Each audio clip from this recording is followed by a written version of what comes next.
Welcome to Call Your Hits, a Storm Riders Airsoft podcast.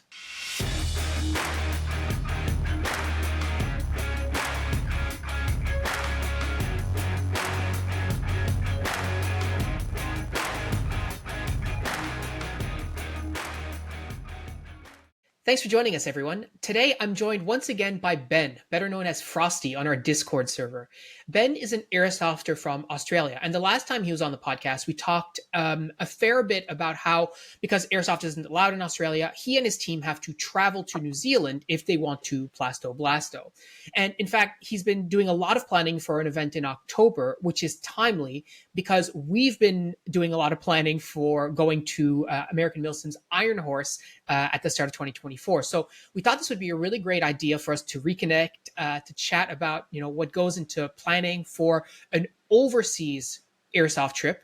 What are some of the consideration he's had to deal with, how he's done that, and how they compare to what we've been looking at, or perhaps more importantly, the things that we have not considered that we can learn a thing or two from Ben. So Ben, thanks so much for being here.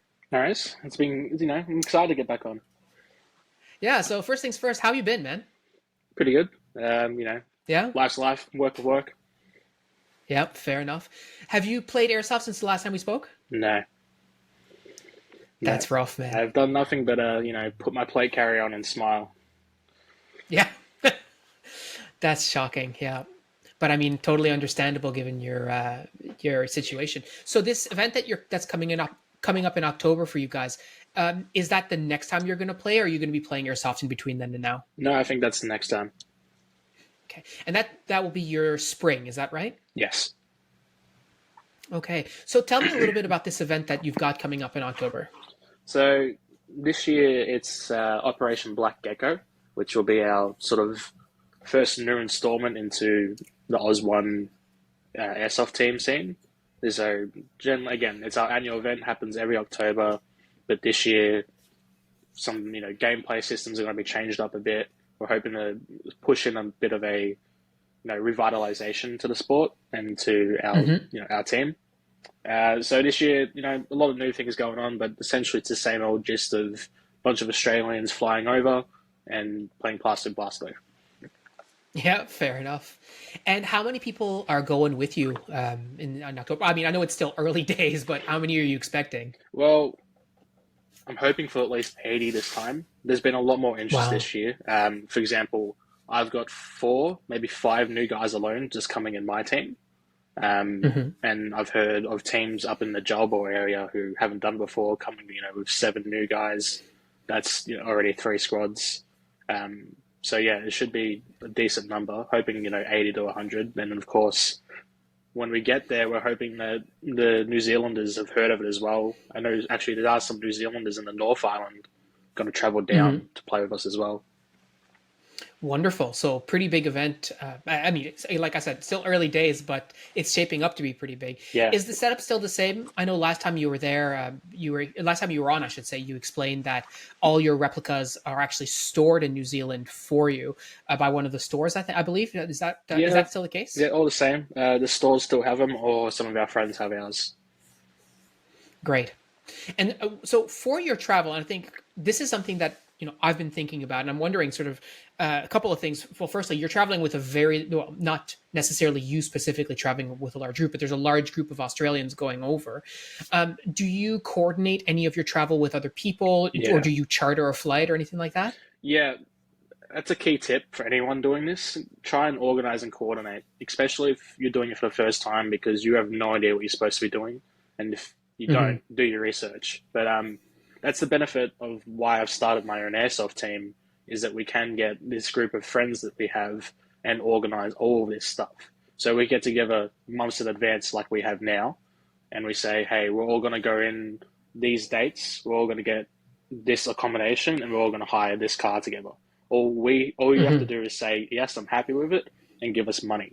So currently this year, our flight over, we have 6 people all sitting next to each other on the plane. So we all get there in the same morning. We can all go to the car hire, get in the car, drive to accommodation, and it's all, very easy. Whereas in the past, it will still happen. You'll get people will be flying in at different times. So you'll have one guy or 2 guys driving back and forth from the airport picking people up, before the event starts, dropping them off when the event's over. So yeah, definitely try Yeah. to organize as a group if you can. And are you, you've been to New Zealand before, but are you planning any extra days around your trip? Is that something that factors in for you? Yeah, so normally the event runs Friday to Monday. That's the main event. Hmm. And sometimes we like to have some bonus sort of CQB games at other fields the days leading up to it. So we do have a few guys flying in 3, 4 days earlier to, look at their replicas, make sure everything's working well, test them out, maybe buy some new stuff for the event. Um, we tend to fly in depending how cheap the flight is. So we're only Hmm. going in a day early this time, but we'll be staying an extra 2 days after, which is something we Gotcha. like to do because Christchurch is a beautiful city. It's very small, but it's just lovely to walk around and sort of experience a little of the local culture and go out for dinner with your friends and all that just before you have to fly back home. Yeah. Yeah. And I know when we've been thinking about Iron Horse, and we could talk about the cost of the travel in a second, but John and I are saying, well, there's a lot. Firstly, there's a lot to do. I've been to that area before, but there's a lot that I didn't do because of the people that I was with. Whereas where I'm traveling for Airsoft, I have another person at least Mm. who is like-minded. So, for example, there is not far from where we're going to be going. There's the Fort Benning, which is a U.S. military academy, and there's a National Infantry Museum there. Right? It's not very hard for me to convince John to go to the National Infantry Museum with me and spend the entire day there. But if I was traveling, when I had gone before with some of my other friends who don't know anything or care about it, like they'd be like, "Why are we spending the whole day there?" So there's definitely an advantage there. So that's something we've been considering too, is like how many days we can bolt on. Yeah. Also, because I don't know what the the air travel is like for you guys, but in Canada in the wintertime, flights get canceled pretty regularly, and then you get rebooked. That's happened to me twice this year so far. And as a consequence of that, sometimes you miss connections or so on and so forth. So I'm assuming that you guys have better weather than we do. Yeah, I mean, we'll still have cancellations or delays. Hmm. Happens all the time, but yeah, flying in winter is obviously a lot different up in the north than it is down here. We don't tend to have snowstorms stopping our flight. Yeah, you probably don't have de-icers and all this kind of stuff on I the don't even know tarmac what that waiting for you. is. Yeah, like they just hose down the planes with this like saline solution so ice can't build up Just all on them while melts they're out. just waiting to take Yeah. off. Yeah, it's crazy stuff. But anyways, that's enough about the horrible weather that is in my past for right now anyway. Um, and in terms of so like your accommodations and stuff, like you say like Christchurch is not a very big city. Like how big are you talking about? Well, it's smaller than Melbourne. Um, I know it's a very small city. I feel like it's yeah, no idea. You'd have to look it up, but it's very Fair small. enough. Yeah. But do they have like a big airsoft scene in that city just by itself? I don't think there's a big airsoft scene in most of New Zealand, if I'm honest. Okay. It's very separated, small communities, and that's something because I'm trying to build up now with the locals over there because I know people on the North Island, north of the South Island, in the center, and then right at the bottom, and no one knows what's going on anywhere. You hear about mill sims that pop up, and then you talk about it to someone and they say, "I don't even know who that club is. I've never heard of them." So it's very Okay. much everyone's sort of in their own little bubble as far as the airsoft community is over there, but we're trying to expand it, trying to get people connected so that people, when we do fly over, people do hear about, oh, all the Australians are going to Christchurch. Let's go check it out. Or there's this Hmm. event happening down in the South Island. Let's see what it's about. See if this is something that I can do once a year instead of just a standard every weekend gameplay. Yeah, and I mean, if you guys are doing it once a year, then you make a big deal of it. To your point, like they're saying, okay, well, it's worthwhile for us to check it out. At least if only one time, to be Mm. like, no, I'm not interested in doing that again. But chances are they see that event and they won't be disappointed and likely be coming back for it. Is my assumption. Yeah, well, I Like mean, for Copperhead and Iron Horse, I'm sure they started out as one event. Now hundred we're at percent. Copperhead Yeah, 7 or 8 or something. So, and yeah, they're not they're the two big events that American Milsim, yeah, American Milsim yep. does. They've got all their other little events in between still. Hmm. Yeah, and it's just crazy to me when you see what our American friends are doing compared to what we do, even in Canada, where the airsoft scene is, pretty alive. I mean, we fought back Bill C-21, and that's due to how vibrant our community is here.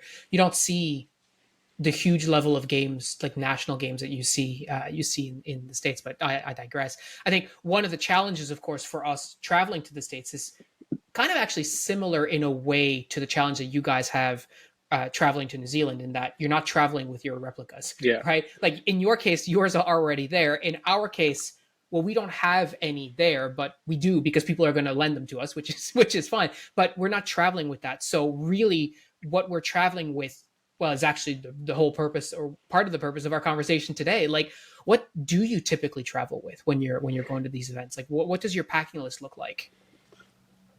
It's a mess. It's a lot of airsoft gear, obviously, and then some Mm-hmm. civilian clothes. But yeah, it is. Packing can be a hard topic because it's easier when you eliminate the replica, obviously, because you don't have to go through all of that. But even still, it'll depend in different countries. But some of the items you look at, you will see as, you know, suspicious. For example, Mm-hmm. I flew up to one of the other Australian states last year with my fake night vision goggles in my carry-on. Mm-hmm. And when that went through the scanner, obviously it's popped up as electrical and it looks weird. And, they're questioning like, oh, what's this in here? What is this thing? And I'm like, well, if you show me, I'll tell you. Because, but obviously they don't Mm-hmm. want to open anything yet. And I'm like, it looks like a train or something, like a kid's toy. And I'm thinking, Yeah. what looks like a train in my kit? Eventually he pulls out the night vision goggles, and because it's quad nods, they look like wheels. Mm-hmm. But yeah, and then Turns out it was a kid's toy. yeah, Who it was a knew? kid's toy. Yeah, exactly. And then you explain to them, oh, it's night vision. I'm like, what do you mean? It's like if you look in the dark, you can see.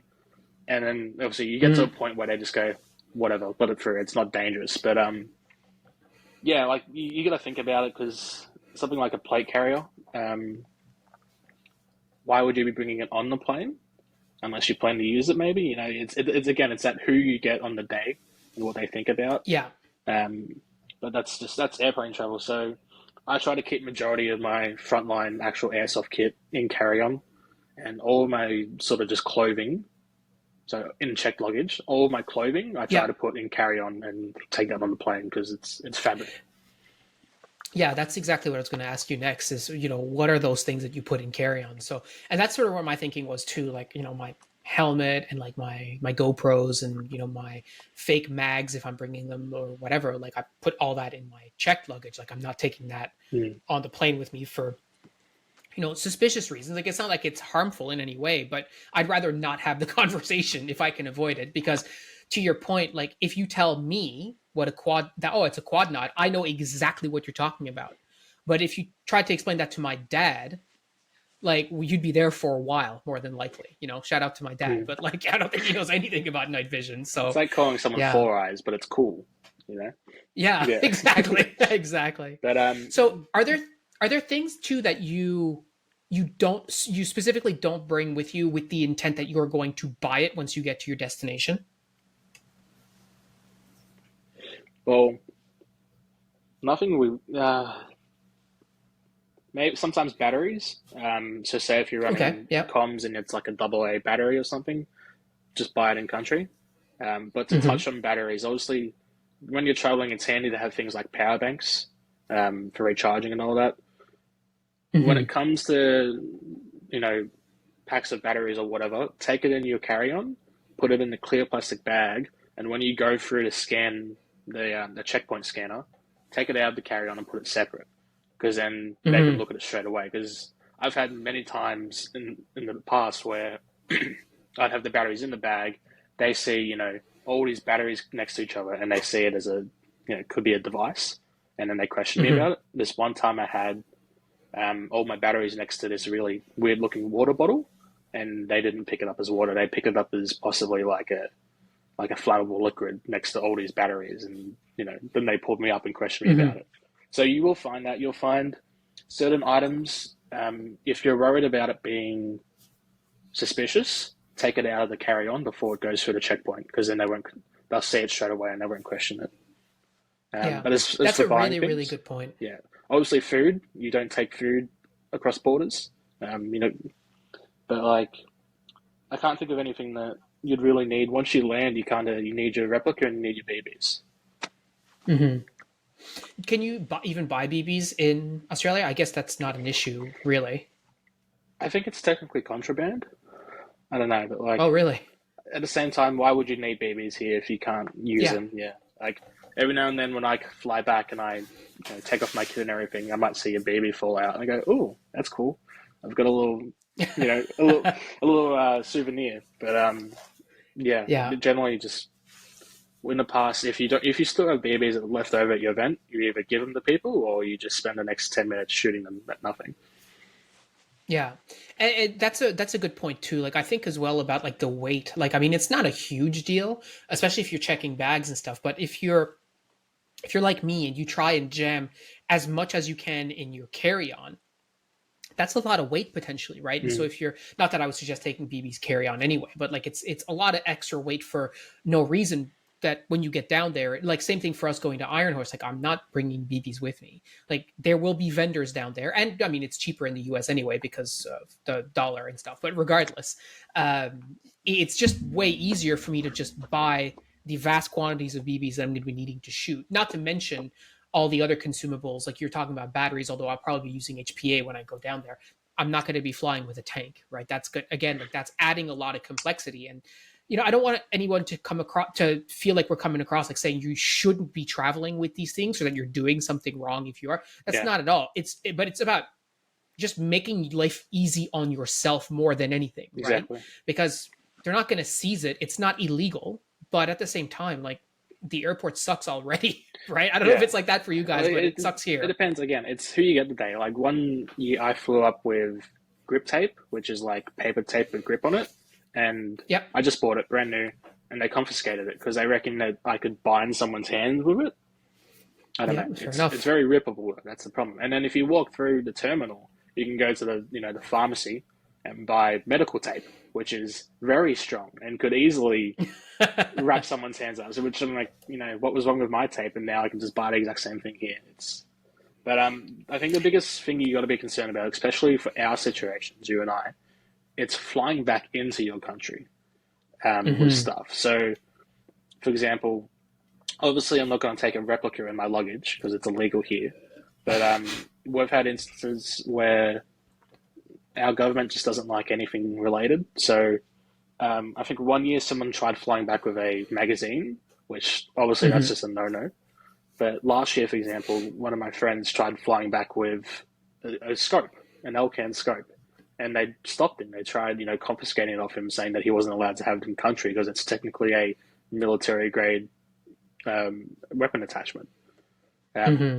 Luckily, he got through with it, but again, it's that sort of thing of now you're not going to do it again because you don't want to have to go through that risk of losing this scope and all the trouble of having to talk to these border patrol agents. Yeah, and even if you're in the situation where you are in the right, you are allowed to have the thing that you have. Sometimes the process, and that this is the case in Canada with our border services, if you order, for example, a replica from EVIC and it is Canada compliant, that doesn't mean they won't take it, Yeah. right? They very well might. Mm. And then you can go through the appeals process, and then like 18 months later, you might get your replica. And like, yes, you are allowed to, but it would be better for you to avoid all of that headache and just play it smart, right? And Yeah. so I think in our case, very similar to you, like coming back, even if I left the country with it, that doesn't mean that I get a border services agent on the way back who decides to is not having a good day, and then suddenly I don't have my replica anymore, right? Exactly. Um, are there things like when I guess the first time you went over and then you came back and you thought about how that went, are there things that you learned from the first time going over that you were like, geez, I'm never going to forget that again, like I absolutely have to bring this, or like something that you was obvious to you in retrospect but at the time you didn't even consider? Um, Probably it'd just be little things though that I know my first time flying over, a lot of my kit was very cheap Chinese stuff, um, Mm-hmm. which didn't last the weekend, and I just threw out while I was over there, so I didn't have to come back with it. But No, fair enough. yeah, there's I don't know. It's that quality of life when you're over there, I suppose. But realistically, if you're talking about kit, all of your kit should be just sort of set up, and that's just something that gets better each year. Obviously, it's hard for Australians because if we're only doing it sort of once a year, we don't know what we need. Whereas if you're playing every weekend you can look back and reflect and go, oh, I would have benefited if I had this. Mm-hmm. And yeah, that's just the unfortunate side of it. But that's why I think, especially for people who are new and who haven't flown or whatever, ask for help because you don't know what you don't know. If you can talk to someone who has flown over 4 or 5 times, they've pretty much got it solid, and they do the same thing each year now on what they actually need to put in Mm-hmm. and what shouldn't be put in. And yeah, go and find and ask those people because they will just tell you straight up, here's what you need and here's what you don't need. So you mentioned at the start that your packing process is a bit of a mess. I don't want to put words in your mouth, but I'm pretty sure that that's what you intimated. Yeah. Do you have a process that you work through, or is it really just uh, sort of random? Like how do you approach the overall like prep and packing? Well, it helps to have a list of everything you need, and just check it off as you go. So, for example, first off on the list will just be all civilian clothes and toiletries, your toothbrush, all that. You might buy toothpaste while you're over there, or you could take it. But put all Mm-hmm. that aside because you know that that's not a problem. That can go anywhere. It's not going to cause any problem with any agents, whether it's in checked or carry on. Uh, the hard part is your kit. So, for example, if you're running a plate carrier, normally it's set up in a certain way and it's got different bits all coming out. But to just put that into a box of luggage where you're trying to cramp as much in, that sort of it's Tetris. You're not going to be able to fit it properly and all that. So you might have to take bits of it off and dismantle it, which means that when you arrive in country, now you have to put it back together again.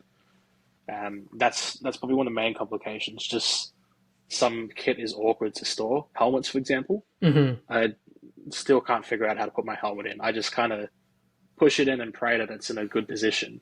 But because it's such an awkward Yep. shape, um, you know, sometimes I'll stuff clothing on the inside of it and then I'll flip it, but now I've just got this dome. I was just going to ask you if you do that because Yeah, I packed it for the event that we did a couple of weeks ago, but I flipped it upside down and then I put stuff inside it just to use up the space. But yeah, you could do it the other way yeah. too. Normally I'll That's put yeah. like my holographic sights and scopes. I'll wrap that up in something, then put that inside the helmet. Mm-hmm. So now I know it's secure. Because that's the other thing when you're carrying attachments that are sort of sensitive or fragile, Mm-hmm. you don't want to digging around in the case, and you also don't want to put it in a hard case because now you're taking up more space within your luggage. Yeah, yeah, absolutely. You mentioned luggage, and I'm curious about it. Like, I know, like, obviously, especially here, and I guess in the States, I see this a lot, like on Reddit and whatnot. Like, airsofters love those like neat pelican cases Mm. with the foam cut out and all this kind of stuff.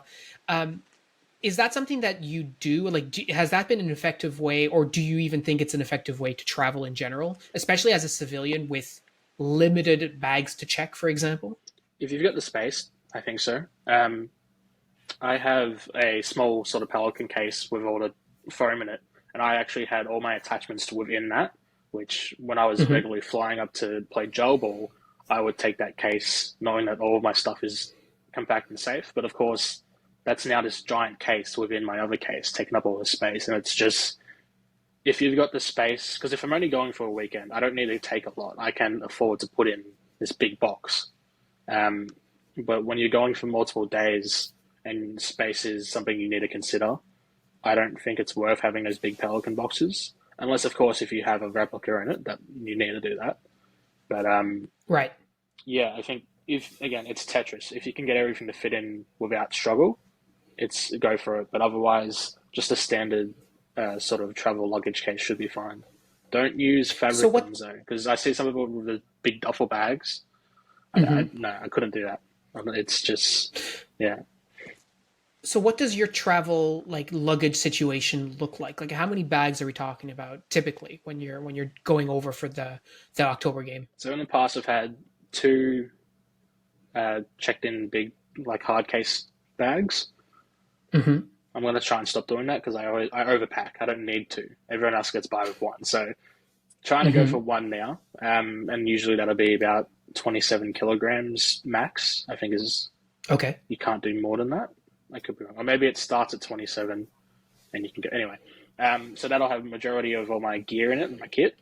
Then I'll have a 24-hour rush pack. So that'll have a lot of my clothes. That'll be my carry on. And sometimes Hmm. I'll have a smaller little like devices pack, which will have your iPad, water bottle, pen, all the stuff that you can put under your feet in the plane. So yeah, generally Okay. one main checked in, and then a big carry and a small carry. Gotcha. Yeah.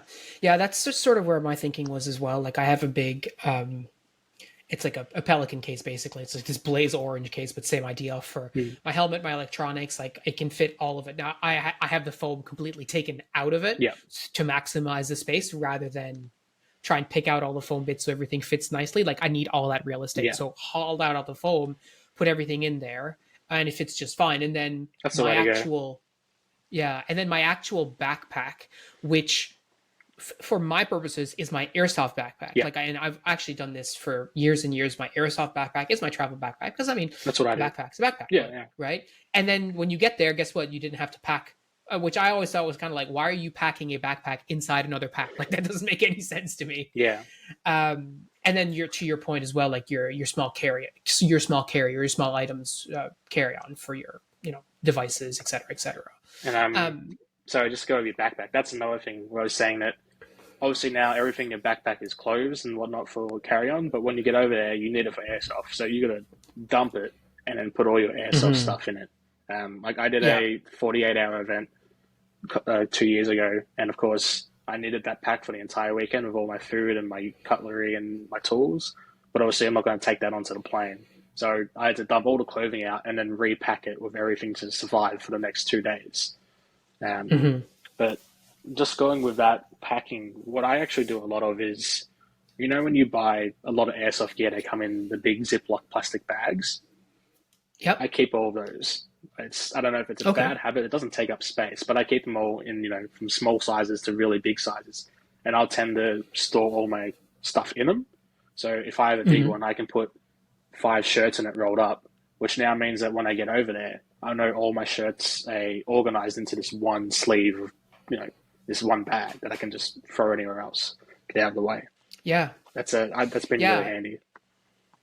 Yeah, and there's the compression aspect too, which Mm. I mean I'm sure you've done, but with a Ziploc bag, if you close it almost all the way, you can express like all the air basically, zip it up, and then you have this even more compact roll of whatever. When my wife and I, whenever we travel, we always try and like only take carry on. We try not to check a bag because again, Canadian air travel in the winter sucks.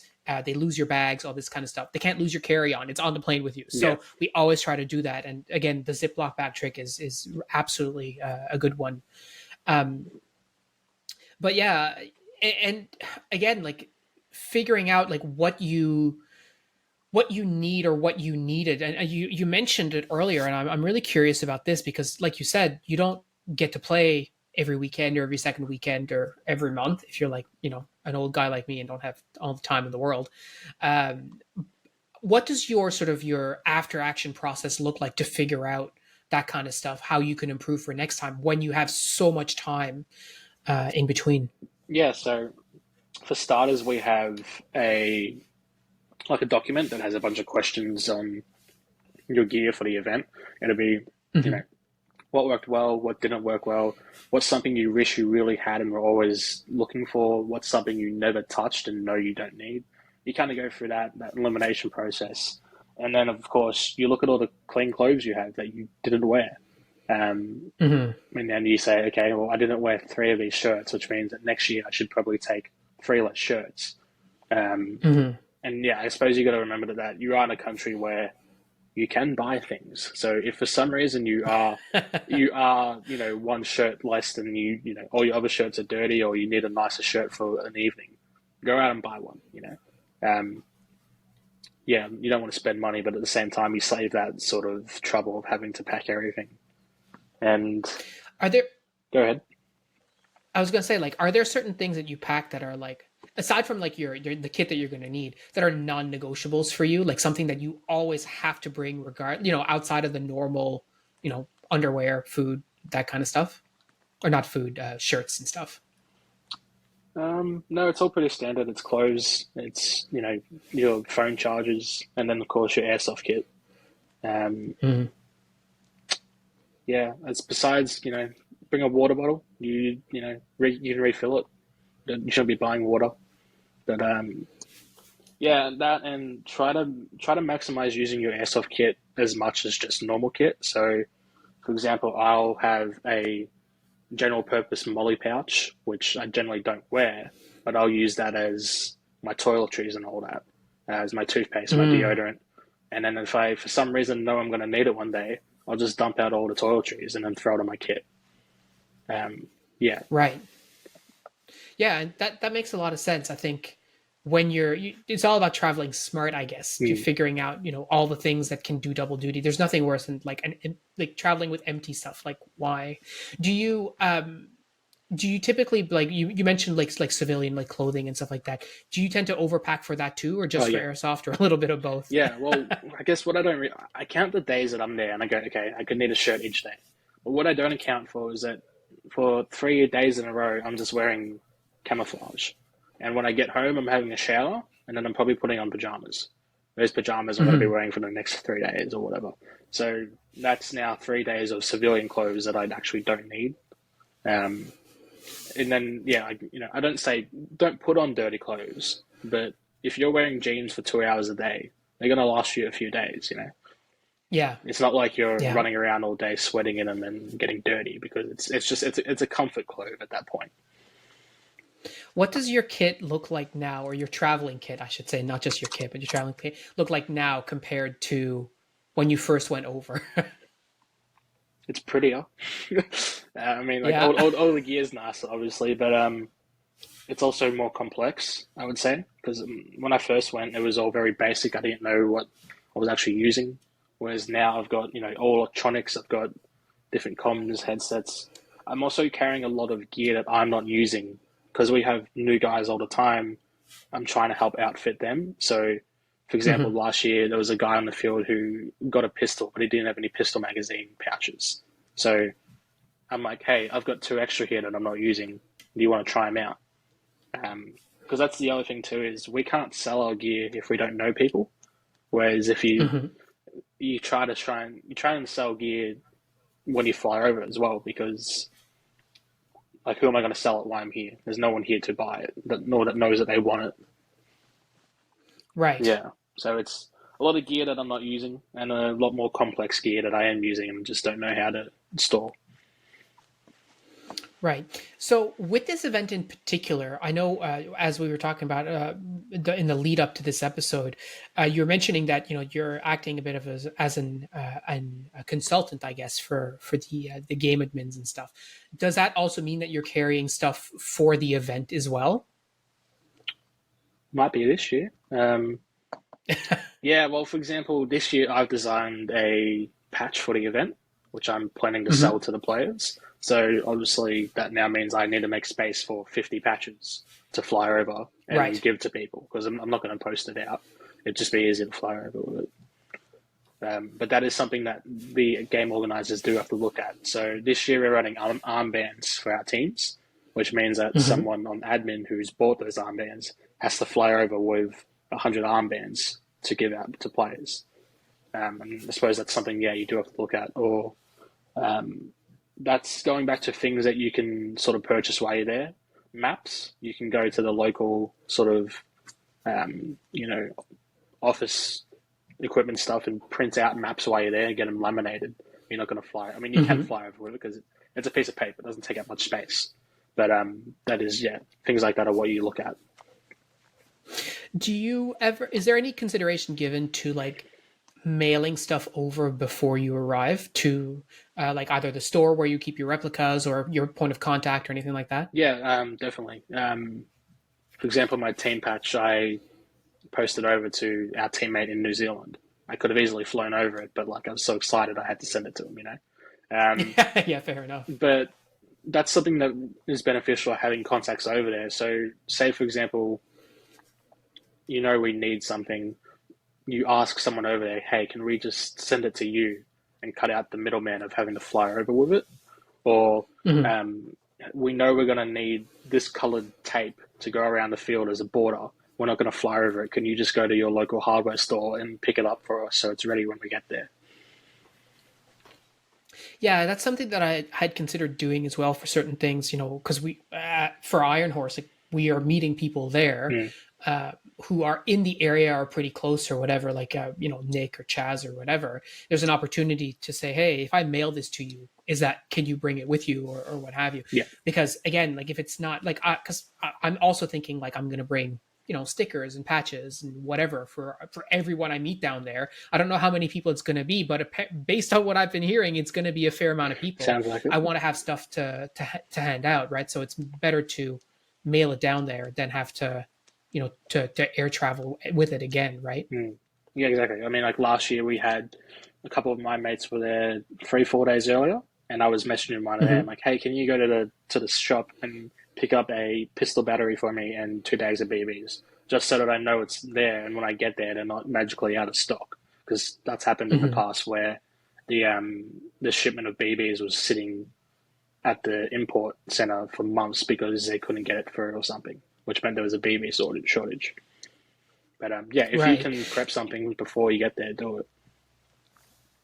And so one of the things I we briefly touched on at the start, and I'm really curious, but like, and if you're okay with talking about it, of course, like, what does the cost look like for this kind of thing? Just, to preface this, like, for me to go to Iron Horse for 5 days, it's a $1,600 Canadian return flight. And the Canadian dollar and Australian dollar, I think, are basically the same. Like, it's one for one. It's very close. Yeah, Um, or very close. yeah, I'm not sure if you guys are higher or lower, but it's, it's in the same vicinity. So I know what I'm talking about here. Like, yeah, that's a that's a fair chunk of money, and that's just a flight. yeah, That doesn't include the accommodation or the car rental or anything yeah. like For that, me, right? it's 2,800 to 3,200, I think. For the Yeah, flights. to Atlanta. Oh my goodness, yeah. Yeah, But for New for Zealand, the New Zealand, oh, it yeah. depends where you're flying from in Australia, of course. I think Hmm. where I'm located is the closest point. Um, Okay. and I think on average it's $500 to $800. All right. That's return. But we always keep an eye out for the sales. A big sale we like is one company that's pretty average, but they do a return flight for free sale. So then Okay. we're paying like maybe $300, which you know isn't much. I mean, it's a lot That's of money, but yeah. like Not for what we're doing, it helps out a lot with putting money towards other parts of the event.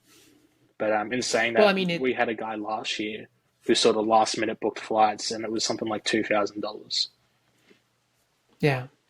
But at the same time, like, you talk about like $300 or $500 or whatever, but that might be someone's entire airsoft budget for the year, Hmm. and it also happens to be your entire airsoft budget for the year. It's just you spend it on one weekend and they spend it on multiple weekends throughout the year, but ultimately comes out in the wash to be about the same. Iron Horse notwithstanding, because of course, like, that's a very expensive Yeah, trip. well, that's the once in Um, a lifetime trip that we're gonna do. So yeah, yeah, yeah, and that's the thing that we've been looking at is the fact that, yes, it's less expensive for us, but it's still very expensive, and I can't imagine. I mean, our YouTube channel doesn't make any sort of real big boy money, let's call it, right? Like, and so it's not funding that trip. Like, no, the channel's not funding the trip. Like, I am. Like, I'm paying it with my money, and that's fine. But it's a once in a lifetime thing. Like, you're not going to do that again, and therefore, as I'm looking at this, and I think there's probably parallels to your once a year event. Like, when you're doing something and it's very eventful, you're probably going to bolt on some stuff to it yeah, that normally, if it was just a regular skirmish, you wouldn't worry too much about it, right? exactly, yeah, Yeah. So I don't know about you, but when we're looking at Iron Horse, I'm like, okay, well, how much pyro can I buy? Because it's not like you guys, you don't have pyro, you don't even have airsoft in Australia, so that's a different conversation. But for us, we don't have pyro except for like the cheap ass like smoke grenades or whatever. Yeah. Like throw in an airsoft grenade. Like I'm gonna buy like I don't know how many I'm gonna buy, but it's gonna be a consequential number. And same thing, like, if we're allowed to rent night vision and all this kind of stuff, like all those things, it adds up. But you kind of want to do that because you may You're not going never to get the chance to do that again. Exactly. Yeah. And that's Yeah. that's what I hope to do as well. And like you said, with pyro or just smoke grenades, or etc. I know one company. I'm not going to drop names right now, but I know one company that if you wanted, you could do a group order and then put a discount code on it. So now, as a group, you're all paying a little bit less for a huge amount of pyro. Yeah. And that would be the case of you'd talk to someone over there like, hey, we're shipping 40 pyro to your house. We'll be there in a week. Yeah. Yeah, it's like if you see the suspicious package, please just, bring it in from the rain or whatever. Yeah. But you're right. And I think when you do big things like that, it certainly does incentivize you to try and do some of that. Like it would make a lot more sense for you to do a huge group order for pyro if that's something that you were interested in doing for that event in October, compared to, I'm just going to fly over for a random weekend because we got a cheap seat or whatever, right? Yeah, that's what I try to discourage. Like anyone should come to these events. It's fun and you got to start somewhere. But obviously you don't know what you're getting into all the time. But I want to discourage, or specifically with my team, I want to discourage people coming with the mindset that it's a fun sport that people play. I'll give it a try. Like it's not paintball that you're doing for a weekend. This is a bit more hardcore than that. There's a lot more that goes into it. Like obviously anyone can do it. It's not hardcore, but if you're not going into that sort of expectation of the immersion side of it, you're not going to enjoy it as much. Yeah, and that's totally fair. I think we've talked about on the podcast a lot before. Like there's airsoft looks different for a lot of different people, and in especially here in North America, people are always like, it's speed stuff versus milsim, and like that's the distinction. But it's much more broad and much more nuanced than just that. Like the way that you guys, I would say, have to approach airsoft has to be from this. Okay, it's not just I'm going to plasto blasto, but there's a whole experience that's wrapped around it, and that's what's going to keep you coming back. Yeah. Versus I just went and I slung BBs. Like, yeah, that's fun too. Don't get me wrong, but even for the people that we did the event for a couple weeks ago here, many of them had never experienced airsoft like that before, right? Yeah. And once you sort of taste that, that's what you sort of want for many people, not everyone, but for many, that's what you keep chasing, right? And that's what, in your case, you're trying to create that community of people who want that, right? Exactly. So what is the, as you're thinking about this event for yourself in October, what's the big thing that you're looking forward to, aside from like just getting together with your mates and doing that? Is there something in particular that you're like, this event is going to be different because? Well, I think we're doing a lot more changes to the gameplay this year, because I've explained in the past. Normally it's capture a point and hold it for a certain amount of time, and then random side missions pop up, which not a bad thing. Everyone loves it. Even this year, when we were asking around if we do a new event, what do you want to see? And everyone just said, just do what you did last year, but better. Like, okay. I hate that feedback. I hate that. Look, it's at least it's not very actionable. Yeah, I suppose. But just like some behind the scenes stuff, I know that we're doing currency this year. How currency is going to work, I don't know. But I'm keen to be, trying to bribe people or buy people. But so I'm keen to see how the game works out. I'm very excited. Like I said, we've just started our official team for the sport with a name and everything. This will be our sort of debut as that team, because in the past, with same group of guys in the past for a couple of years. But the admin came up to us last year and said, "Why don't you guys have a team name? Like everyone knows who you are, but they don't have a name associated with you." So that's this year we're trying to debut our team and make a good first impression as people under this name. That's ARC, right? Yes. Or nice. Artemis Reconnaissance Company if people want to really get into it, but yeah. And Ben's shared their team's patch and logo on the Discord. So if you haven't seen that, you definitely should because it's really really cool. I'm a big fan of that design. As a side note, not sponsored, not a sponsor, whatever. I really like it. I think it looks like absolutely great. So Yeah, really well well, done on a lot that. of time went into making it, and it wasn't our first design, obviously, but we think we came out on what is a really good design for sure. Mm-hmm. Well, it's like there's a saying in my line of work where we say the best way to have a good idea is to have lots of ideas. Yeah, So there you go.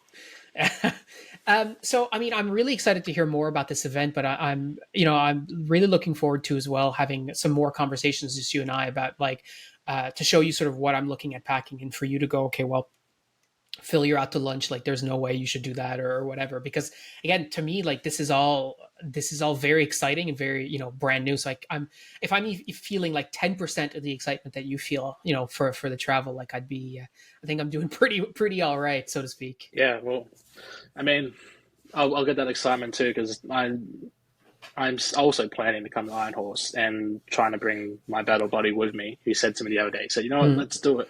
I'm down. I want to go to America and play." I'm like, okay.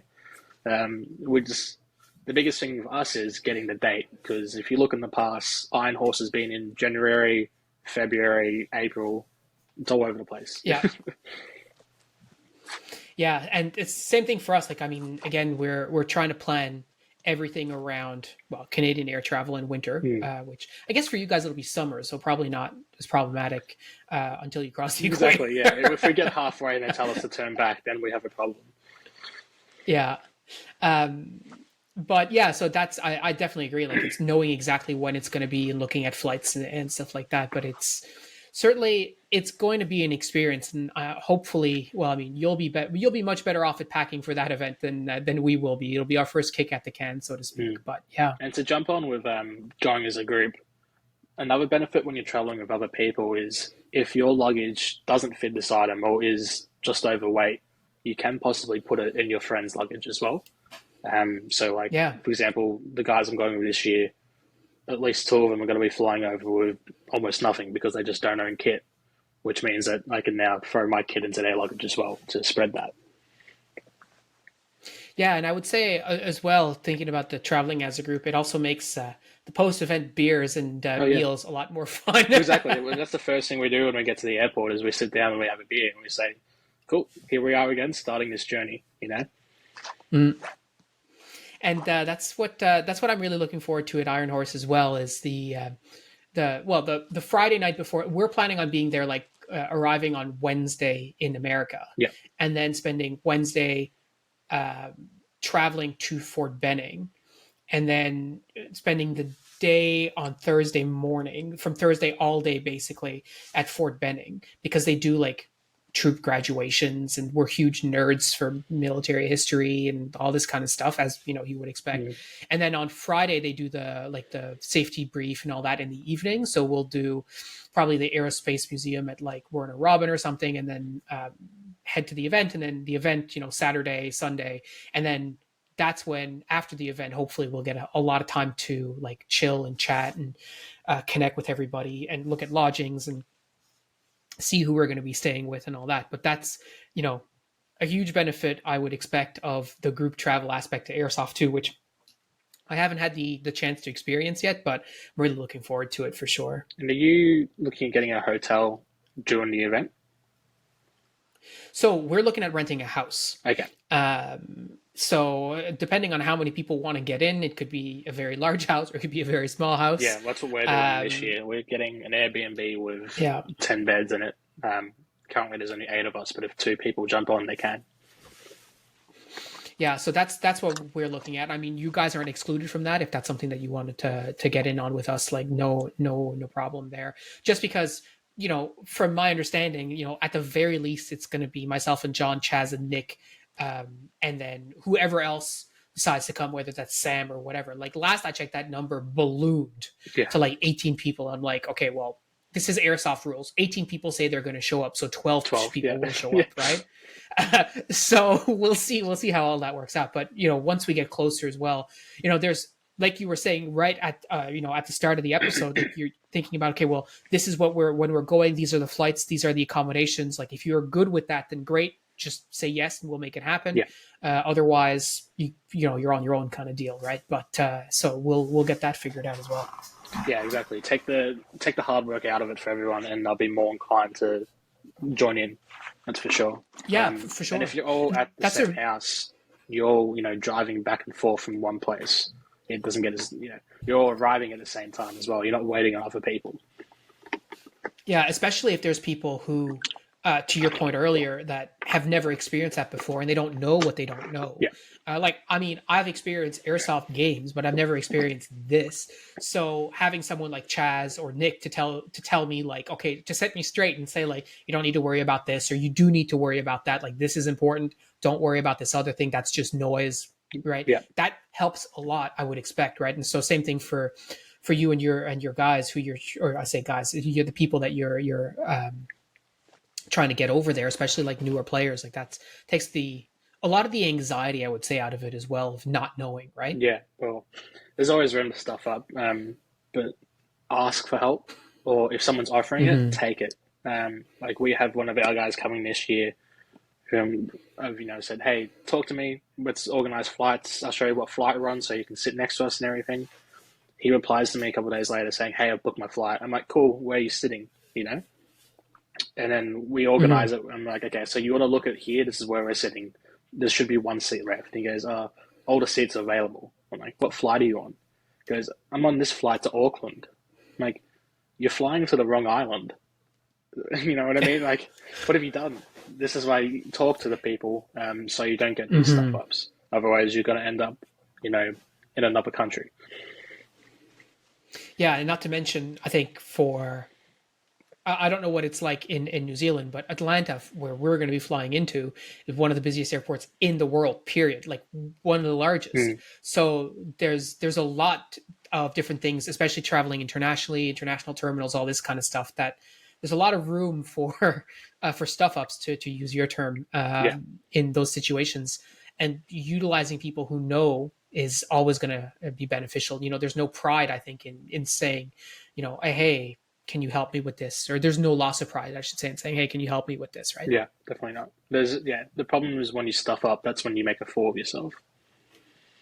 Yeah, and it can be very problematic as well, depending on, like, if you bought a ticket that's not refundable, then what do you do, Exactly. right? And we Like had that that's a problem real this year problem. because our event's usually the exact same date every year, but this year there was a Hmm. problem where another group sort of stepped on our ground. So anyway, we had to move our date, but we already had our flights booked for that weekend because it's been the same for the past 7 years. Why would it change? This year, of course, it changes, and our flights weren't refundable, which meant that we could change them, but there was an extra like $100 fee, which would have been nice if we didn't have to pay it, but that's just how it is. Another thing we should probably throw out there is look up videos. Lots of people have traveled.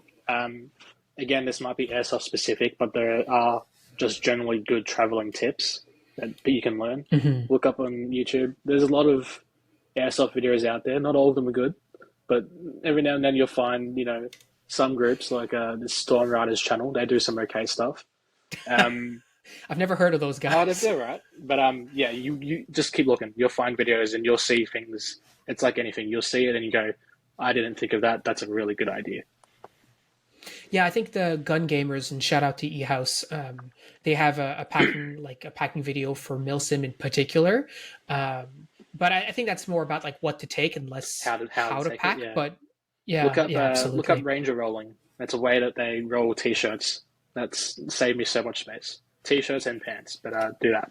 You know, No, so we talked. know your accommodation. Yeah. Like in the past, we've stayed at places where there was no bedding or no pillow. So know Mhm. that either you try to take a pillow and a sleeping bag, which takes up a lot of space, or you Yeah. buy a cheap one while you're there. Obviously, you don't want to be spending more money, but you can buy a cheap pillow for a couple of days. You can buy a cheap sleeping bag, but at the end of the day, you're kind of now not using it. But yeah, know Yeah. your accommodation because if they're towers, for example, you should probably take your own tower regardless.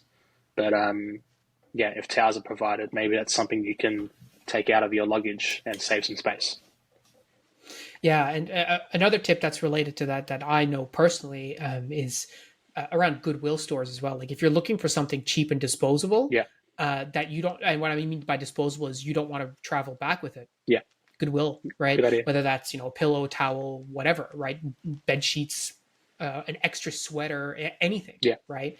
I know that for me, for example, when I do road races here, because in Canada it's cold, you want to wear clothes at the start line because you're going to be cold, but you want to take them off because you're going to be racing and it's going to be warm.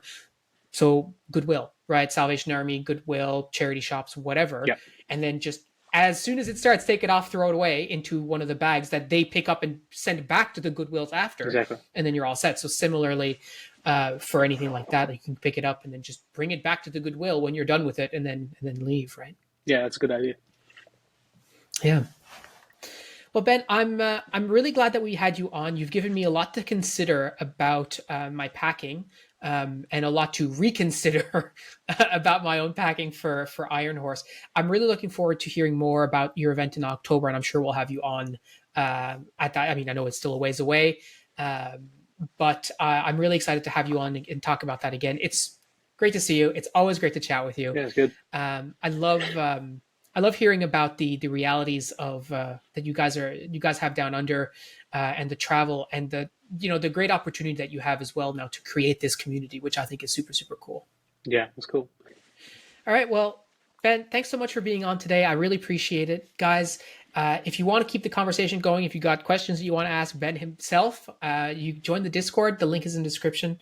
But that's all we've got for you. So thank you so much for listening, and we'll talk to you next week. See you guys.